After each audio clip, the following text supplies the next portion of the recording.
Hello friends, ఇప్పుడైతే ఎవరైతే కొత్తగా బీటెక్‌లో కాలేజెస్‌లో జాయిన్ అయ్యారో వాళ్ళు అంటే ఏ కాలేజీలో జాయిన్ అయ్యాము, ఇక్కడ ప్లేస్‌మెంట్స్ ఉంటాయా ఉండవా, లేకపోతే ఈ బ్రాంచ్ కరెక్టేనా తీసుకునే అనే ఆలోచనలు పక్కన పెట్టేయండి. ఎందుకంటే మీరు ఆల్రెడీ బ్రాంచ్ సెలక్షన్ అయిపోయింది, కాలేజ్ సెలక్షన్ అయిపోయింది, మీ కాలేజ్ కూడా స్టార్ట్ అయింది. సో మీరు ఇప్పుడు దాని గురించి ఆలోచించిన పెద్దగా జరిగే ఇదైతే ఏమీ ఉండదు, మీకు నష్టం తప్ప.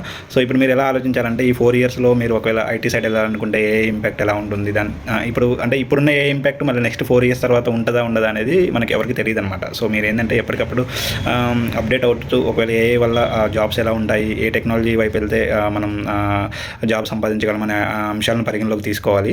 సో ఏదేమైనప్పటికీ మీరు ముందుగానే డిసైడ్ అయ్యి ఒకవేళ ప్రభుత్వ జాబులకి ప్రిపేర్ అవ్వాలా లేకపోతే సాఫ్ట్వేర్ సైడ్ వెళ్ళాలనేది మీరు ముందుగానే డిసైడ్ అవ్వండి.